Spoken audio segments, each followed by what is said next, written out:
একটা পয়েন্ট থেকে এতদূর চলে আসছি যে আমরা অনেক ক্ষুদ্র জায়গায় চিন্তা করছি।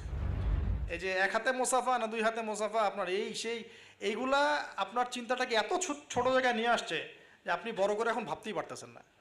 আর আমাদের দরকার, যদি আমরা সত্যি কথা বলছি, যদি আমরা চাই যে আমাদের সমাজ, দেশ এবং জাতি আগামীতে অনেক বেশি সমৃদ্ধি অর্জন করুক, আমাদের ক্রিটিক্যাল থিঙ্কার্স দরকার। আমাদের দরকার ক্রিটিক্যাল থিঙ্কার্স, যারা চিন্তা করতে পারে, ওয়ার্ল্ড নিয়ে ভাবতে পারে, মানে ইসলামটাকে ওয়ার্ল্ডের সাথে মিশাতে পারে। ইসলাম একদিকে পড়ে থাকবে আর ওয়ার্ল্ড একদিকে চলে যাবে, তাহলে তো হইল না কিছু। দেখেন ওই সময় লাতোজ্জা মানাত শিরক এগুলো বলতেন, লাতোজ্জা মানাতের মূর্তি পূজা শিরক এগুলো বলতেন সাহাবীরা। এই যুগে যদি আবু বকর ওমর রাদিয়াল্লাহু আনহু আসতেন, তারা কি ওই কথাই বলতেন? কে ফাইন্ড আউট করতেন বলেন তো দেখি?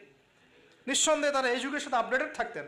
তা আমাদেরকে এই যুগের সাথে আপডেটেড থাকতে হবে। তো আল্লাহ পাক আমাদেরকে তৌফিক দান করুন, আমিন। এই মানুষগুলো দোয়া করছেন তিনজন, এইভাবে বলছি, ইউহান্না, বাউলাস এবং শামউন। হ্যাঁ, অথবা অন্য বর্ণনা আছে সাদেক, মাসদুক এবং শামউন। তারা দোয়া করছেন, এদিকে দুর্ভিক্ষ চলছে।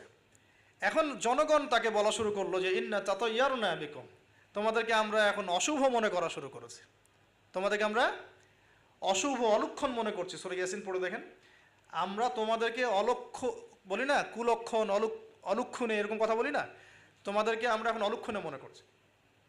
যদি তোমরা তোমাদের এই দাওয়াত বন্ধ না করো, আমরা তোমাদেরকে রজম করে হত্যা করো। এবার রজমের প্রিপারেশন নেওয়া হচ্ছে। এবার সেই ঘটনা, ওয়াজা মিন আকসাল মাদিনাতি রাজুলুন ইয়াসআ। এবার ওই মদিনা মানে কিন্তু নগর, মদিনা মানে একটা শহর, মদিনা মানে ওই শহরের দূরবর্তী একটা জায়গা থেকে, দূরবর্তী জায়গা মানে কোনটা? ঢোকার এন্ট্রেন্সটা, ওই যে হাবিবে নাজ্জার মনে আছে? ওয়াজা মিন আকসাল মাদিনাতি রাজুলুন ইয়াসআ, একজন ব্যক্তি দৌড়ে আসলো। ইয়াসআ মানে দৌড়ে আসলো।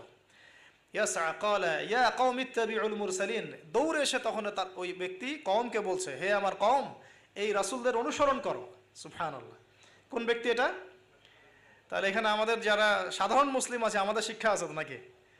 হাবিবে নাজ্জার কত বড় একটা সাহসিকতার পরিচয় দিল এখানে। দেখেন, সে দৌড়ে এসে যখন শুনতে পারলো যে ওই রাসূলদেরকে হত্যা করার প্রিপারেশন নেওয়া হয়েছে, দৌড়ে এসে কওমকে বলছে, হে আমার পুরো কওম, তোমরা রাসূলকে অনুসরণ করো। ইত্তাবিউ মান লা ইয়াসআলুকুম আজরান ওয়া হুম মুহতাদুন, তোমরা সেই রাসূলদের অনুসরণ করো যারা তোমাদের কাছে কোনো প্রতিদান চাচ্ছে না এবং তারা হেদায়েত প্রাপ্ত আছে। সুবহানাল্লাহ। ওয়া মা লিয়া লা আ'বুদু আল্লাযী ফাতারানি ওয়া ইলাইহি তুরজাউন। তাকে এবার এই হাবিবে নাজ্জারকে ধরা হয়েছে। তুইও আর এই গ্রুপে আসিস, তাহলে ওকেও ধরে মারার প্রিপারেশন নেওয়া হয়েছে এবং তার রজমটা আগে করা হয়েছে আর কি।